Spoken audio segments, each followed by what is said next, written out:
Boa tarde, estamos dando início a mais um seminário de pesquisa do Centro de Epidemiologia Clínica e Epidemiológica. Hoje é uma honra, né? Estamos recebendo aqui, né, um grande filho pródigo do nosso centro, que esteve 4 anos conosco aqui, né, que é o Tiotrefes popular, Tió, todo mundo conhece, e hoje ele é docente da Universidade Federal do Amazonas e coordenador, né, local de 2 estudos, né, o Respire Bem Brasil e do Yara Saúde. Então, eu passo a palavra para ele, que ele vai mostrar, né, uma série de propostas e resultados em tudo que ele está desenvolvendo nessa área. Tió, por favor. Muito obrigado, professor Paulo Tufo, a honra é minha. Eu realmente, como diz o ditado, bom filho a casa torna, então para mim é realmente uma grande satisfação voltar e poder participar, né, de alguma forma. E aqui eu já deixo o meu abraço saudoso a todos do Centro de Pesquisa Clínica. Então, o título hoje do que nós vamos conversar é atividade física e mediações na relação entre velocidade de marcha e incapacidades em população urbana da Amazônia brasileira. No caso, uma proposta de estudo do INCT Yara Saúde, que eu acredito que todos já devam conhecer por outras apresentações anteriores. Então, aqui eu vou primeiro fazer um alinhamento conceitual sobre algumas coisas importantes para que a gente consiga avançar nessa proposta. Lembrando que essa é apenas uma proposta de estudo que a gente pretende alcançar com os resultados do Yara Saúde, e algo bem recente. Eu diria que de uma semana para cá é que a gente conseguiu fechar essa proposta, então é bom que essa oportunidade vai servir também para aprimorar algo que a gente está pensando. E, em especial, eu gostaria, inclusive, de fazer menção que hoje comemoramos com o Dia Nacional do Fisioterapeuta. Então, eu, como fisioterapeuta, estou aqui representando toda a categoria profissional e agradeço a oportunidade. Pois bem, uma coisa que a gente sabe é que a incapacidade tem aumentado no mundo. E aqui eu chamo de incapacidade aquilo que a gente não consegue fazer de atividade habitual que a gente tem como rotina. Desde uma atividade básica, como nos vestir, se alimentar, a uma atividade instrumental, como atender um telefone, pagar, fazer compras, tudo que a gente normalmente faz habitualmente. Quando a gente perde essa capacidade, a gente vai chamar de incapacidade. E a gente vai evoluir nesse conceito, nessa apresentação, mas por enquanto vamos ficar dentro desse conceito. E a incapacidade está crescendo no mundo também por causa da transição demográfica, como todos já devem conhecer, quando a gente passa de uma situação onde seria de fato uma pirâmide populacional, com uma concentração muito maior de crianças e jovens e muito menor de idosos, para uma situação onde a gente começa a ter uma população economicamente ativa maior, mais robusta e com mais idosos, cada vez mais idosos, né? Isso o Brasil tem experimentado inclusive de uma velocidade muito rápida nos últimos 50 anos. E essa transição demográfica também gera uma transição epidemiológica importante, quando muda-se o perfil das principais causas de morbimortalidade da população. Inicialmente uma população jovem, no início da década, no início do século XX, a gente percebe no Brasil uma supremacia de mortalidade por doenças infecciosas e parasitárias, e ao longo do tempo, na medida em que a população vai envelhecendo, além de outros ganhos tecnológicos, de combate a algumas doenças infecciosas, a gente faz com que substitua a principal mortalidade, ao invés de doenças infecciosas e parasitárias, para mortalidades por doenças não transmissíveis. E além disso, aqui no Brasil, a gente tem essa tripla carga de doença, porque a gente ainda tem um número considerável de mortalidade por doenças infecciosas parasitárias e também por causas externas, além das doenças não transmissíveis. E isso faz com que a gente tenha um fenômeno chamado de compressão da mortalidade. Na medida que a gente vai diminuindo a mortalidade de uma maneira geral, fazendo com que as pessoas aumentem a expectativa de vida das pessoas e diminuindo assim a mortalidade precoce, a gente vai fazendo com que essa curva de mortalidade seja cada vez mais próxima desse retângulo perfeito, né, desse máximo. Isso a gente chama de curva de mortalidade. Isso a gente tem conseguido avançar em muitos países, aqui é um exemplo da Suécia, mas muitos países têm avançado nisso. A questão é que, junto com a compressão da mortalidade, o cenário ideal é que nós tivéssemos também a compressão da incapacidade. Então, além de morrer mais tarde, conseguir ter uma expectativa de vida maior, seria interessante que nós tivéssemos menos doenças, tivéssemos menos incapacidade, mesmo no fim da vida. Tá? Então, aqui a gente pode também ter o mesmo raciocínio para a incapacidade, como sendo uma meta a se alcançar dentro de uma população. É isso que a gente vai começar a enxergar agora. O Kalash, desde o final da década de 90, já tem trazido para nós esse esquema quando tem falado sobre a capacidade funcional de um indivíduo ou dos indivíduos. Então, nós nascemos com incapacidades e a gente vai aprendendo a partir do desenvolvimento infantil. A gente aprende uma série de funções, habilidades motoras, mas além de motoras, habilidades cognitivas. Isso faz com que a gente ultrapasse esse limiar de incapacidade. E isso até a nossa vida juvenil, por volta dos 20 anos, quando a gente consegue esse ápice de capacidade física cognitiva, e tem um certo platô até por volta dos 40 anos, onde começa a diminuir essa capacidade funcional. E depois, na vida idosa, depois de 65, 70 anos, esse declínio ele é mais acentuado. Sendo que esse declínio, ele acontece, ou essa curva, ela acontece de maneira diferente para as pessoas. Há pessoas que conseguem esse nível de capacidade funcional, não diminuindo a um limiar de incapacidade enquanto idoso, e há outros que já têm uma não tão grande capacidade funcional ao longo da vida, e que na medida em que envelhece, chega até o limiar de incapacidade. E muitas vezes é aqui, quando a gente avalia essas pessoas, a gente já consegue identificar que essas pessoas estão com incapacidade para suas atividades básicas ou atividades instrumentais, ou desempenho físico ou cognitivo de uma maneira geral.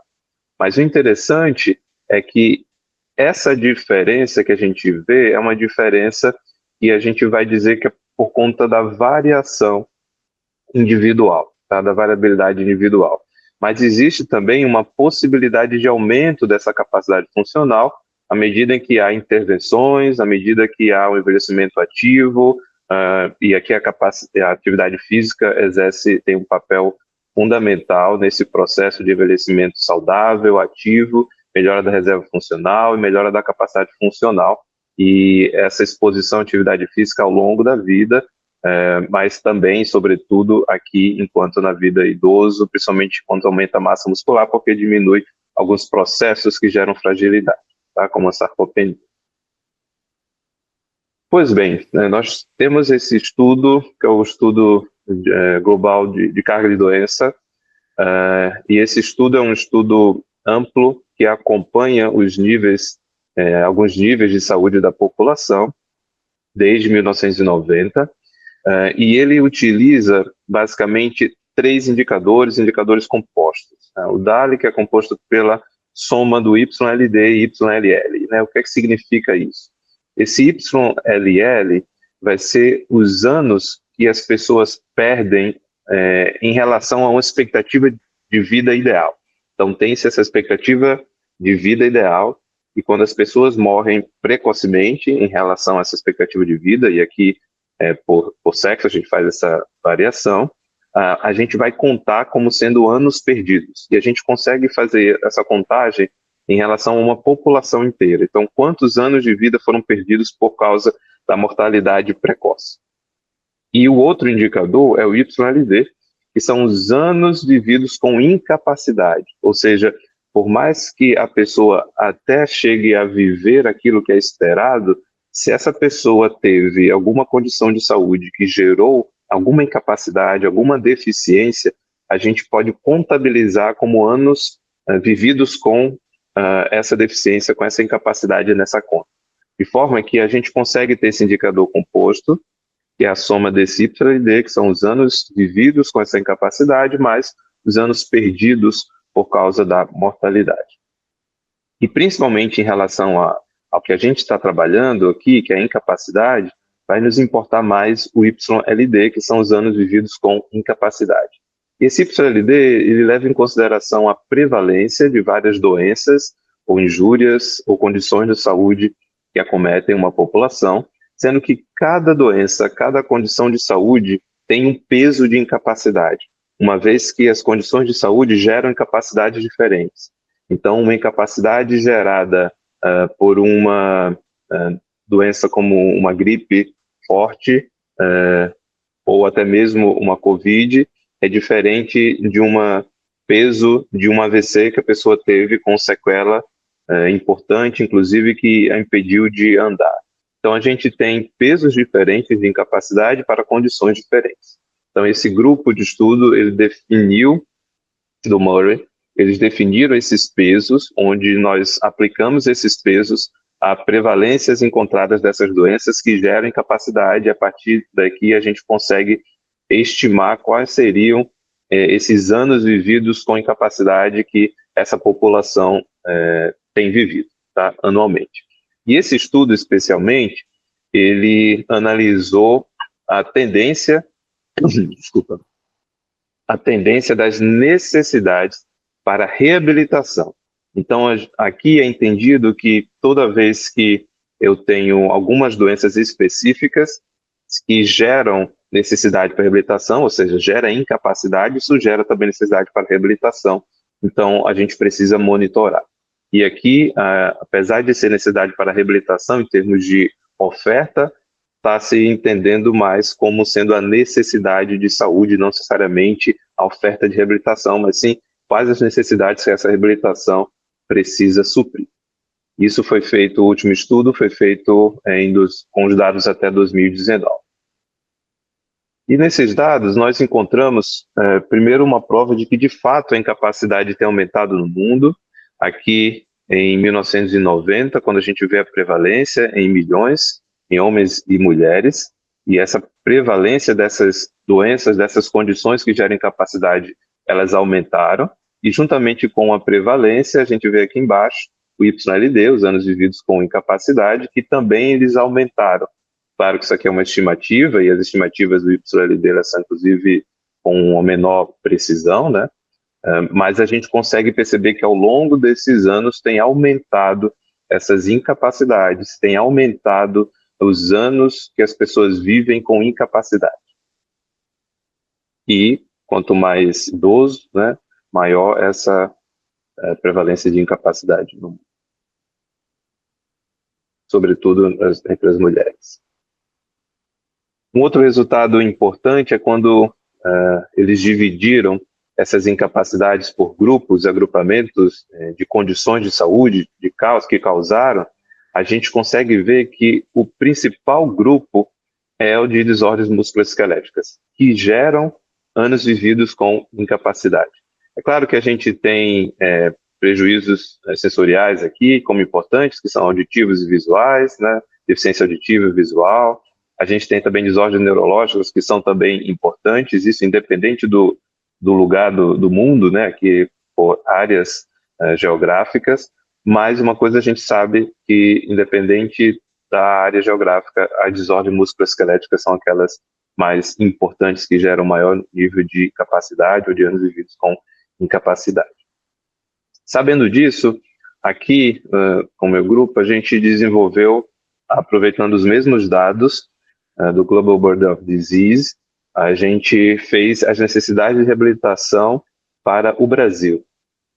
E aqui no Brasil, tentando identificar diferenças entre as regiões geográficas, e para o Brasil a gente fez algumas adaptações. Primeiro, nós incluímos algumas condições de saúde que não eram tão comuns no estudo original, como o Zika vírus, própria AIDS como sendo algo bem importante, e nós dividimos também em grupos de deficiência, porque no Brasil a gente, de acordo com a política nacional, a pessoa com deficiência, nós dividimos a deficiência em 4 tipos: deficiência tipo física, intelectual, auditiva e visual. E a gente pode considerar também a múltipla como sendo uma quinta, mas na verdade não é a quinta, mas sim a junção de 2 ou mais deficiências. E isso como orientador, inclusive, dos serviços. Então, por causa disso, nós utilizamos esse arcabouço teórico para fazer essa divisão. Então, aqui a gente vê, de acordo com a diferença, né, de 1990 e 2019 no Brasil, de acordo com faixa etária, em crianças, em adultos, jovens e adultos e pessoas acima de 55 anos. Aqui a gente vê uma grande quantidade de indivíduos com incapacidade de pessoas acima de 55 anos, como era esperado, por causa do envelhecimento. Mas quando a gente vai ver o tipo de deficiência para todos os grupos, a gente vê que a deficiência física é aquela mais importante, é a mais prevalente em todos os grupos. É bem verdade que a gente percebe que houve um aumento de alguns tipos, por exemplo, de deficiência múltipla em crianças e também em adultos, enquanto os idosos ficou algo bem parecido, tá? Do que já tinha antes. Um outro resultado importante que a gente encontrou foi quando a gente dividiu isso por regiões geográficas do país. Então aqui a gente consegue ter à esquerda esse gráfico seria médio, total do Brasil, e aqui a região, segunda região norte, terceira região nordeste, região sul, primeira centro-oeste, quarta região sul e o último é sudeste. Então a gente percebe que, de uma maneira geral, no total, a região norte é que tem a menor quantidade de YLD em relação aos demais, então norte e nordeste. Ao mesmo tempo, quando a gente considera valores de intervalos de confiança, eles estão muito próximos. Esses valores totais, eles estão muito próximos. É bem verdade que aqui são taxas não ajustadas por idade, então a gente vai perceber a influência daquelas regiões que têm o maior nível de envelhecimento, maior proporção de pessoas mais idosas, então sul e sudeste com maior quantidade de YLD do que norte e nordeste, mas isso aqui é importante para a gente ver a dinâmica dessas taxas ou desses anos vividos com incapacidade nessas regiões.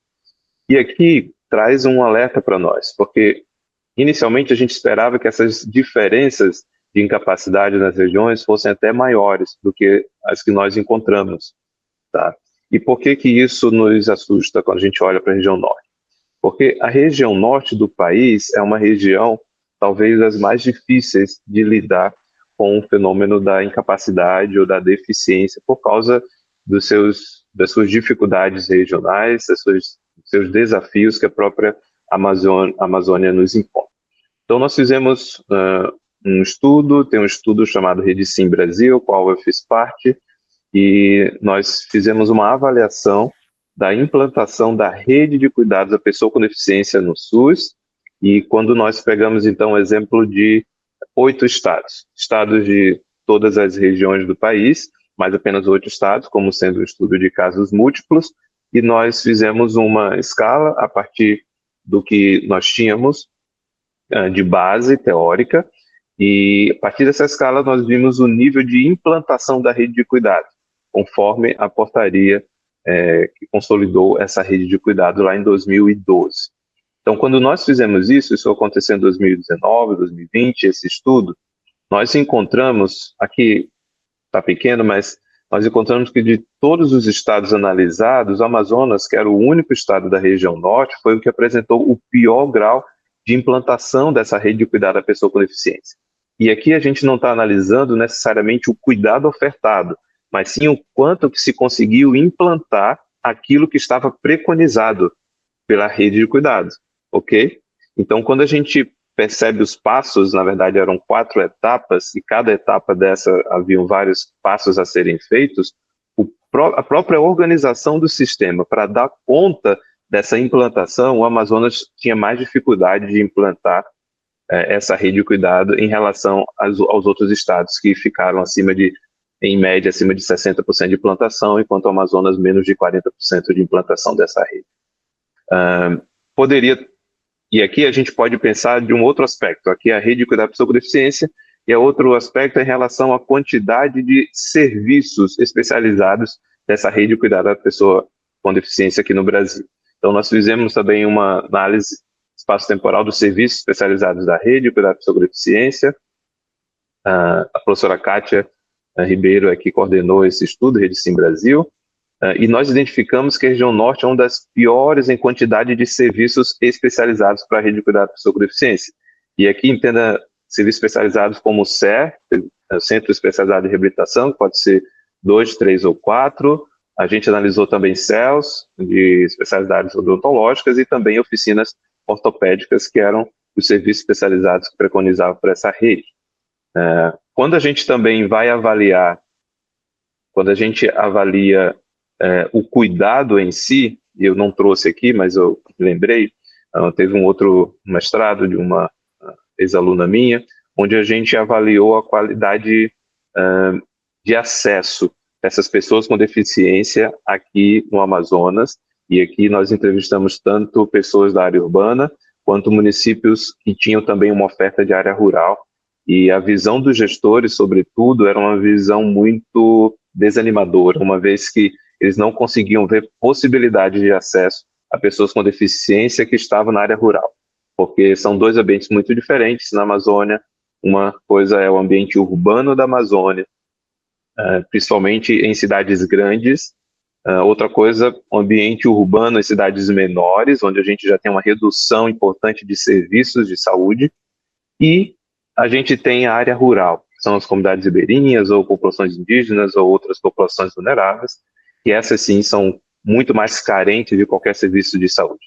É bem verdade que muitos têm a presença da atenção primária, de diversas formas, e aqui a gente poderia também falar sobre isso, mas por enquanto não é o foco, mas que tentam minimizar, mas ainda assim os lugares mais distantes são ainda mais difíceis, e quando a gente pensa em pessoas com deficiência ou incapacidades importantes, essas populações que vivem ou em área urbana ou em área rural, em diferentes situações, a gente tem que pensar em diferentes estratégias, em diferentes formas de lidar com isso.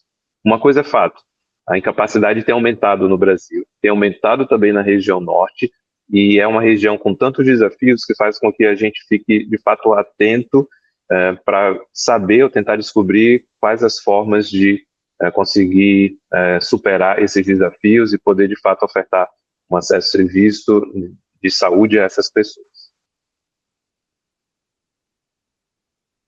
Pois bem, uma outra questão importante é a velocidade de marcha. Por que velocidade de marcha? Saímos de incapacidade, agora a gente quer algo bem mais amplo e a gente vai para a velocidade de marcha. Velocidade de marcha tem sido tido como um indicador de saúde tão importante que tem sido considerado como um sinal vital, principalmente em idosos, seria o sexto sinal vital, dado a sua importância, porque é uma medida simples e sensível.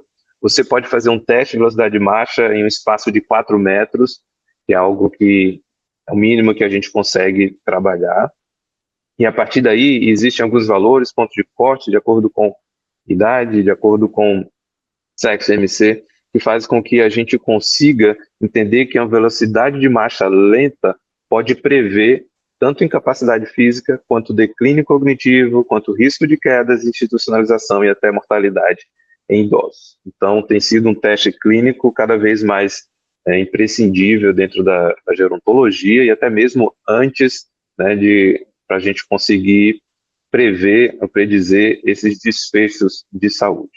No entanto, esses estudos sobre velocidade de marcha e incapacidade, normalmente eles focam em medidas de AVD e AIVD, ou seja, atividades básicas de vida diária e atividades instrumentais de vida diária.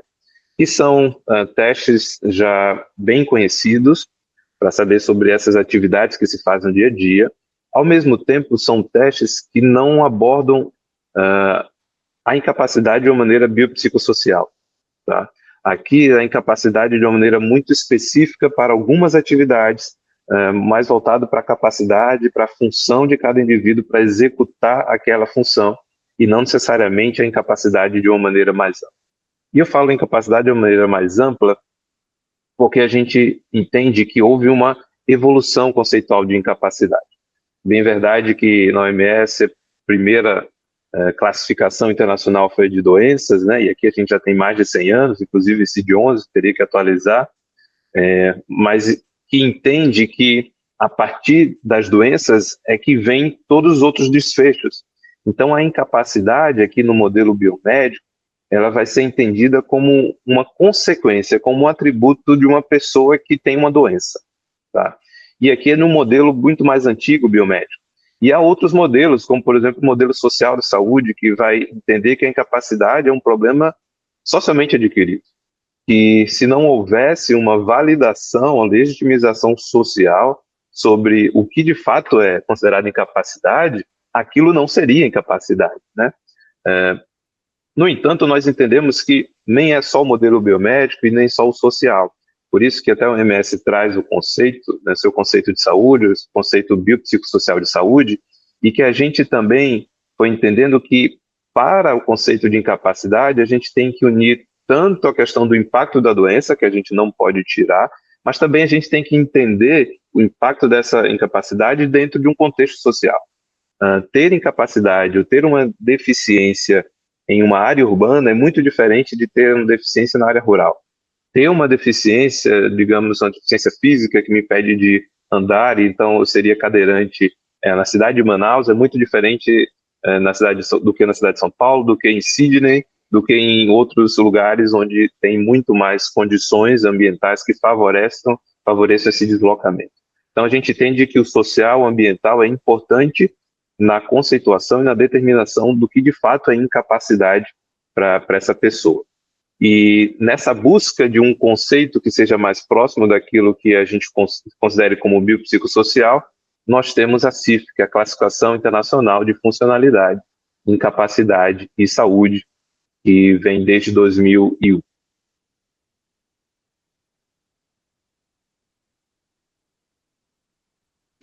Pois bem, a CIF tem uma série de coisas que a gente pode entrar e falar sobre ela, mas eu gostaria de destacar o seu modelo de funcionalidade e incapacidade, tá? Isso aqui eu acho que é bem importante, porque a gente tem que entender como é que as coisas acontecem pela ótica da CIF.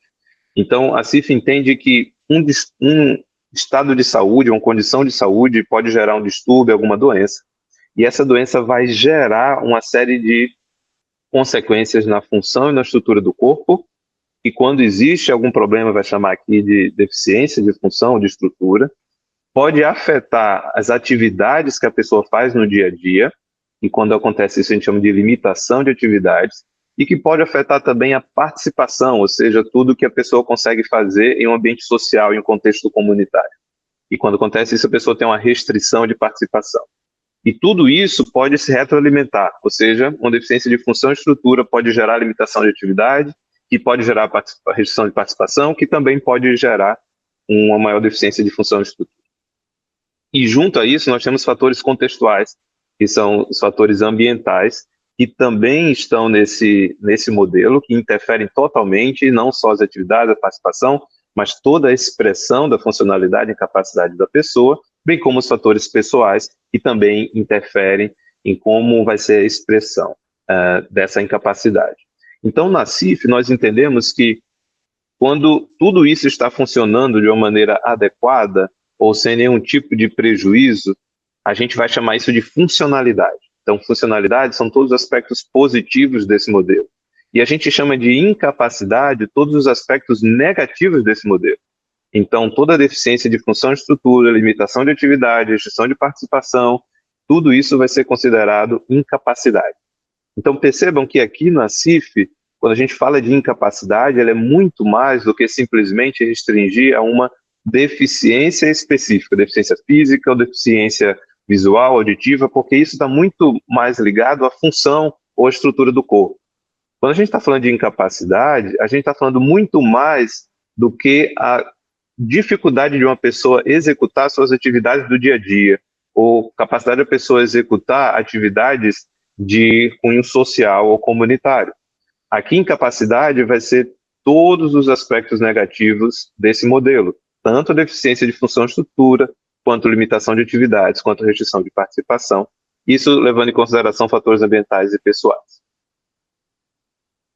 Eu normalmente gosto de interagir com o público, aqui eu não sei se é possível, mas também, se alguém não estiver entendendo ou quiser fazer alguma pergunta durante, fiquem à vontade, só chamar. Ok. Enquanto isso, eu vou prosseguir. Então, aqui a gente entende que o modelo de funcionalidade e capacidade da CIF é um modelo integrado e multidimensional. E estes são os componentes da CIF, função e estrutura do corpo, onde a gente analisa integridade estrutural e fisiológica, atividades e participação, que a gente avalia capacidade de desempenho, e fatores ambientais, que a gente avalia barreiras facilitadores. Como assim? Para os fatores ambientais, eles podem considerar como, se portar como um aspecto negativo, e então seria uma barreira. Então, a ausência de rampa para alguém que é cadeirante, por exemplo, seria uma barreira. Um local com rampas adequadas para as pessoas cadeirantes, então a gente vai dizer que funciona como facilitador. Tudo pode funcionar como barreira ou facilitador, depende da condição dessa pessoa. E aqui, os fatores ambientais são muito amplos, vão desde utensílios, suporte que você pode usar, como também o próprio sistema de saúde, que pode funcionar como facilitador ou como uma barreira.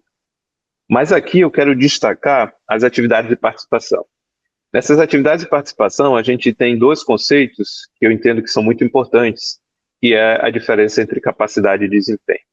Na CIF, capacidade vai remeter a tudo que a gente consegue fazer por nós mesmos ou em atividade comunitária em um ambiente ideal.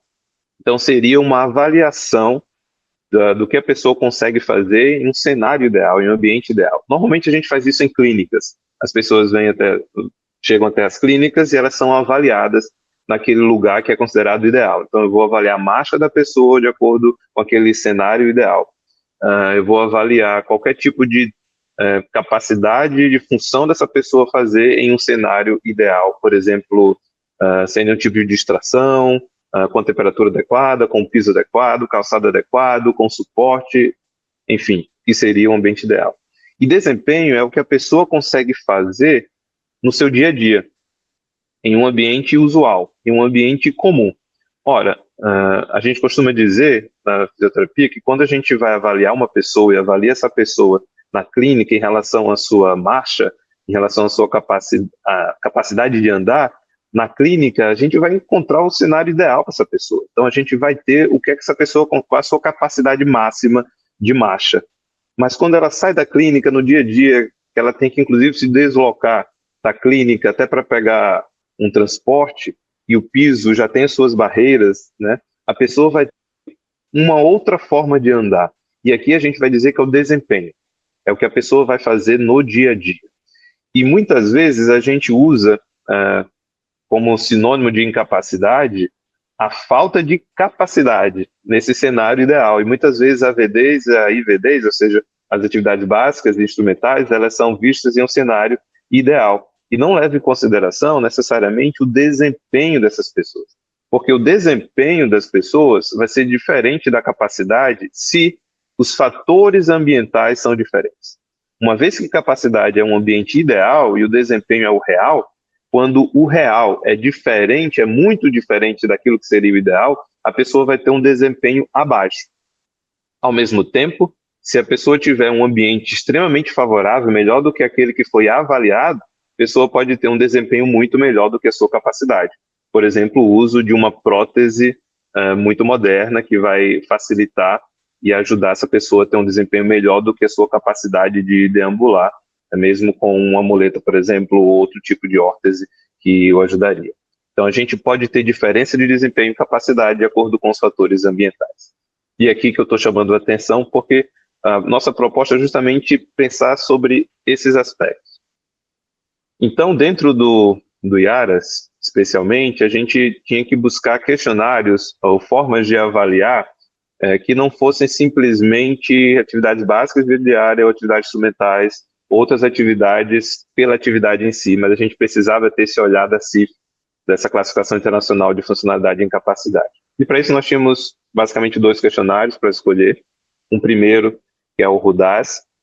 Esse é um questionário, é um bom questionário, ele é feito para analisar a incapacidade percebida de uma pessoa que é associada a uma condição de saúde. Então, quem estiver trabalhando com condições de saúde, algumas doenças, e querem saber sobre o nível de incapacidade dessas pessoas. O RUDAIS é um questionário bem interessante, mas ele não foi criado para inquéritos populacionais, tá? E um outro que foi criado justamente para isso, como um rastreio populacional de incapacidade, é o MDS, que é o Model Disability Survey. E esse MDS, ele tem sido mais recente, e ele tem sido interessante porque a gente pode, nesse questionário, verificar um desfecho de capacidade para algumas atividades, mas também um desfecho como de desempenho, como sendo desfechos diferentes. Então, a gente vai ter uma métrica para o que seria capacidade e uma métrica para o que seria desempenho. E para além de capacidade e desempenho, a gente também consegue rastrear fatores ambientais, que são outros fatores externos que podem estar contribuindo para essa diferença de capacidade e desempenho. Esse questionário ele tem uma versão ampla, bem grande, com mais de 100 questões, e é claro que nós optamos pela versão mais curta, que é de 40 questões, que ainda assim são várias, mas que algumas serão reduzidas, né, por causa de outras questões que a gente já faz dentro do próprio estudo. Mas este foi o questionário que nós optamos dentro do IARA para utilizar. Pois bem, sabendo disso, a gente começa a ver que sim, estudos mostram que existem essa relação muito direta de predição da velocidade de marcha com incapacidade, mas existem alguns outros fatores que podem fazer essa mediação, como atividade física. Então, nós temos estudos falando que o nível de atividade física pode influenciar várias condições de saúde e diminuir risco de capacidade funcional e morte dos indivíduos. Então, a gente já sabe que a atividade física é um fator importante para diminuir risco, probabilidade de incapacidades e mortes, tá? E o nível de atividade física, ela pode influenciar a velocidade de marcha em idosos.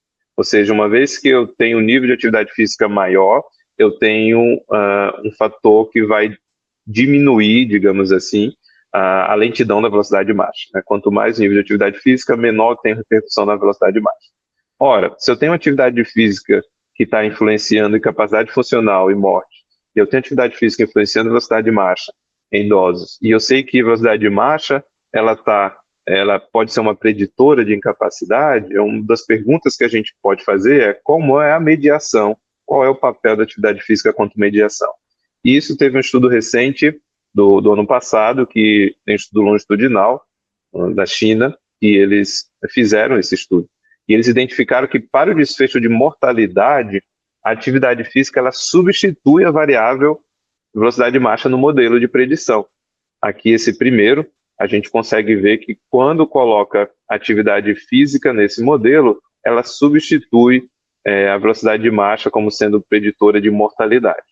No entanto, quando eles analisaram atividade física como mediador entre velocidade de marcha e incapacidade, o que eles viram é que essa atividade física não consegue fazer essa substituição e não aparece mais no modelo. Então, ao que parece, ainda não está muito claro como que a atividade física pode mediar essa relação. E aqui a dúvida que a gente coloca é se isso não estaria acontecendo justamente porque eles focaram aqui em capacidades de atividades e não necessariamente desempenho, e não analisaram outros fatores contextuais, ambientais, que podem estar interferindo nessa relação. E um outro fator importante que eu gostaria aqui de trazer e destacar é a questão da ruralidade nessas mediações. Houve um estudo, o ESFRIA, que é o estudo da saúde e fragilidade do idoso da Amazônia brasileira, onde tivemos isso no município de Coari, que é um município no interior do Amazonas, bem no meio do estado do Amazonas, e ali a gente fez um estudo de base populacional com idosos da área urbana de Coari, e nós encontramos algumas coisas interessantes que nos chamaram a atenção. A primeira delas é que o nível de atividade física desses idosos era influenciado de acordo com o fato dos idosos terem vivido em comunidade ribeirinha, em área rural ao longo da sua vida. A questão aqui nem era a quantidade de tempo, mas se os idosos viveram alguma parte da sua vida em área rural, em comunidade ribeirinha, alguma vez na vida. E a gente viu que aqueles idosos que viveram em área rural, em algum momento da vida, tinham um nível de atividade física mais elevado a vida enquanto idoso do que aqueles que nunca tinham vivido em área rural. Olha só que interessante, né? E isso independente de todos os outros fatores que nós ajustamos. Então, provavelmente, existe algum tipo de aprendizado ou de reserva funcional, ou aprendizado de vida ativa que esses idosos trazem da influência rural para o nível de atividade física enquanto idosos. E outros desfechos que nós analisamos foi a síndrome da fragilidade, e aqui também nós encontramos que aqueles idosos que tinham vivido em ambiente rural, ribeirinho, em algum momento da vida, eles tinham uma menor prevalência de síndrome de fragilidade quando idosos. Tá? E isso também foi visto quando a gente comparou o desempenho físico pelo SPPB e a velocidade de marcha também. Então, a gente encontrou essa associação entre menor velocidade de marcha e nunca ter tido experiência rural entre os idosos da área urbana de Coari. O que nos faz mostrar que nessa região a gente precisa pelo menos estar atento a esta exposição de ruralidade, que pode talvez ser ou um marcador de algum estilo de vida mais saudável, que precisa de fato ser melhor investigado, inclusive na população maior, uma população incluindo também adultos. A gente não sabe se nos adultos também o nível de atividade física deve ser maior para aqueles que já tiveram essa experiência rural. A gente precisa, então, investigar, e provavelmente a gente vai conseguir investigar melhor isso dentro do IARA Saúde. Então, esses estudos eles reforçam a ideia de influência de fatores ambientais da Amazônia, que devem ser investigados na mediação entre velocidade de marcha e incapacidade. Pois bem, como vocês já sabem, a gente faz parte do INCT, da Investigação Ampla na Região Amazônica de Saúde, o IARA Saúde, com o objetivo geral de estudar a dinâmica de risco, vulnerabilidade, adoecimento e cuidado, tanto das doenças infecciosas parasitárias nutricionais, quanto das crônicas não transmissíveis, transtornos mentais e deficiências na região amazônica. Esse INCT ele é coordenado pelo professor Paulo Lotufo, da USP, que vocês conhecem muito bem, e também por participação de pesquisadores de mais de 20 universidades e institutos de pesquisa da Amazônia, que dá em torno de 120 campi, com vários pesquisadores da região amazônica. Então, realmente uma proposta bem ousada, mas que houve já aprovação e financiamento do CNPq. Nós estamos em toda a região amazônica, que é à disposição nos estados da região amazônica, com todas as suas instituições envolvidas. E esse INCT ele tem 3 eixos. O primeiro seria o inquérito de saúde em servidores públicos. Então, essa primeira fase vai ser com servidores públicos, assim, similar ao ELSA. A ideia é que pessoas, servidores desses 120 campi de universidades e institutos de pesquisa sejam investigados em relação às suas condições de saúde de uma maneira ampla, em 2 fases, pelo menos é o que nós imaginamos. A segunda etapa desse INCT é um estudo de carga de morbidade em populações vulneráveis, e aqui populações vulneráveis desde assentamentos, extrativistas, ribeirinhos, pessoas indígenas, aldeados ou não aldeados, quilombolas e outras populações vulneráveis como de fronteira devem ser investigadas. E a terceira etapa, a terceira fase, seria a busca de linhas de cuidado, pensando justamente nessas populações vulneráveis, quais seriam os obstáculos e oportunidades que a gente conseguiria identificar para melhorar as linhas de cuidado dessas populações vulneráveis, quando a gente então vai conseguir comparar com a população urbana, na expectativa, inclusive, de funcionar como um estudo longitudinal, a posteriori, se a gente conseguir recurso da gente acompanhar essas pessoas ao longo do tempo. Então, essa fase 1, que é o foco da nossa proposta, como a gente havia falado, desses servidores de 120 instituições, que responderão ao questionário padronizado, bateria de exames físicos. A expectativa aqui é identificar a frequência de fatores de risco, doenças presentes, aspectos específicos relacionados à dieta, hábitos de vida, saúde mental e deficiência, e aqui tem o MDS, que a gente havia falado, assim como alguns outros fatores de exposição e desfecho. E aqui a gente espera um total de 8.000 servidores de todos os estados da região amazônica, que vão servir de base para comparação com as outras populações e um futuro estudo de corte. Pois bem, nessa fase 1, a ideia é que seja de fato um estudo transversal, né, multicêntrico, envolvendo os servidores, o Estado da Amazônia Brasileira. Seriam, então, 2 momentos de coleta, um primeiro momento com um questionário online auto-preenchido, com essas informações demográficas, hábitos de vida, história clínica, atividade física, dieta, rastreio de incapacidade, saúde mental. E, então, um segundo momento que as pessoas seriam convidadas a participar de uma avaliação física e funcional presencial. Tá? E aqui com a bateria padronizada de exame de saúde, antropometria, teste de desempenho funcional, como teste de força de pressão palmar e velocidade de marcha, que a gente pretende fazer nessas pessoas. Então, 8.000 participantes, como a gente havia falado, e a ideia aqui não é ter uma amostra representativa, mas sim um contingente importante para ter estimativas de associação e análise de mediação em diferentes subgrupos. A ideia é de incluir todos os docentes, servidores técnicos administrativos ativos, com idade igual ou maior do que 20 anos, e capazes de deambular a curta distância sem ajuda e que aceitem participar, né, de acordo com os princípios éticos. E todos aqueles que tiverem alguma condição aguda, impeditiva, de fazer essas atividades, exames, seriam, então, excluídos, seriam os nossos critérios de exclusão. As variáveis de instrumentos que nós queremos utilizar, como exposição principal, nós temos a velocidade de marcha, seria a velocidade habitual, uma caminhada em pista de 4 metros, sendo 1 metro para aceleração e outro metro para desaceleração, então ao todo 6 metros, né? Teriam registrado 2 tentativas e a gente usa a média dessas 2 tentativas. E como desfechos primários, a gente teria o desempenho funcional e a capacidade funcional, e são medidos pelo MDS nesses módulos, módulo 4.000 e 5.000, apenas o nome de cada módulo, mas é um conjunto de questões que identificam cada um desses desfechos. Lembrando que esses desfechos eles podem ser medidos tanto como uma escala, como uma variável nominal, como uma variável numérica, assim como categorias, com pontos de cortes. Isso a gente vai poder testar depois o que é que vai funcionar mais. E como desfechos secundários, a gente pode ver também a força de pressão palmar e o Time Up and Go, que é o outro teste que a gente deve fazer, juntamente com velocidade de marcha. E os mediadores seria atividade física, que deve ser avaliado pelo IPAC, versão longa, foi uma conversa que a gente teve, é importante, e parece que é o instrumento que é mais utilizado mesmo e mais fácil de coletar nesse momento.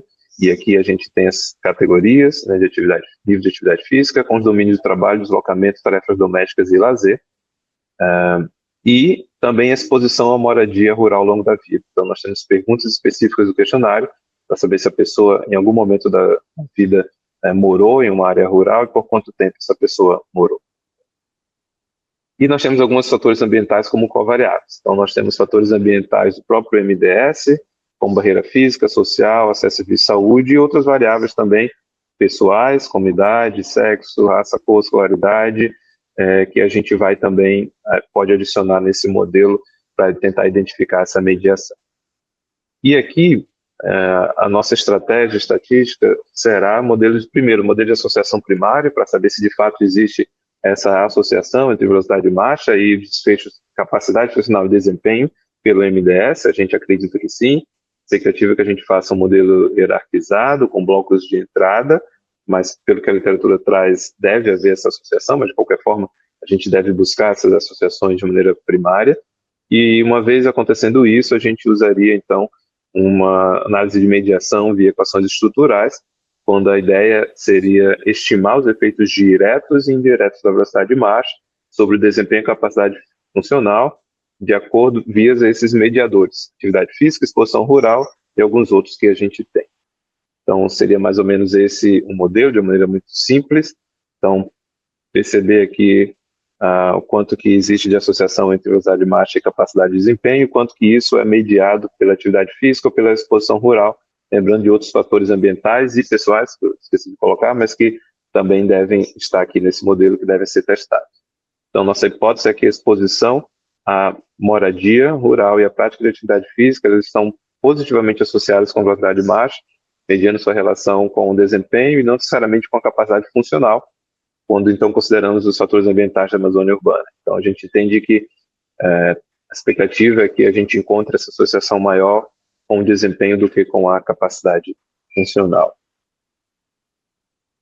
E nesse aspecto, essa proposta ela foi enviada nesse edital do CNPq, de apoio a projetos internacionais, pesquisa científica, tecnológica e de inovação, e dentro dessa proposta que foi submetida, haveria então uma cooperação com o professor Pedro Halal, que hoje está na Universidade de Illinois, nos Estados Unidos, e eles têm uma iniciativa bem interessante, que eles chamam de Brasil-Illinois, de mobilidade acadêmica, né, entre a Universidade de Illinois e universidades do Brasil, inclusive algumas saíram agora, né, com a CAPES, de mobilidade, doutorado sanduíche, e aqui a UFAM tem entrado como um dos parceiros da Universidade de Illinois, então surgiu a possibilidade de haver essa cooperação internacional, principalmente em estudo envolvendo atividade física, que é a expertise do professor Pedro Halal.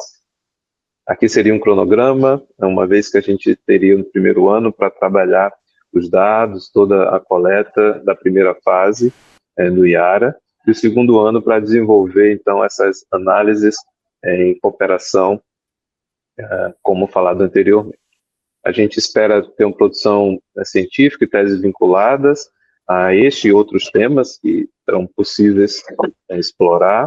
A gente espera ter uma compreensão ampliada também sobre funcionalidade e capacidade humana, com foco na CIF, uma vez que a gente vai ter instrumentos importantes que nos vão dar essa visão um pouco maior sobre desempenho e capacidade. A gente espera também identificar mediadores ambientais e comportamentais, para além destes que a gente vai testar, como atividade física e ruralidade, e na expectativa sempre de aplicar, principalmente na atenção primária, políticas públicas de saúde, né? Uma vez que a gente descubra alguns mediadores importantes, a gente consegue ter estratégias diferentes para grupos diferentes, entendendo como é que essas mediações ocorrem. Então, isso ajuda sempre a como a gente lida com esses problemas. Bem, é isso. Quero agradecer a oportunidade e fico aqui à disposição para perguntas. Obrigado. Muito boa a explanação. Eu acho que ficou claro que mostrou o IARA como um todo e dentro dele essa proposição que ele está submetendo aí, né, de um financiamento aí em outro edital do CNPq. Antes de abrir para todas, eu estou olhando aqui que tem pelo menos duas responsáveis de centros do IARA. Então tem a Érica de Altamira e de Edileuza de Caxias. Quero perguntar se elas têm alguma dúvida sobre isso daí.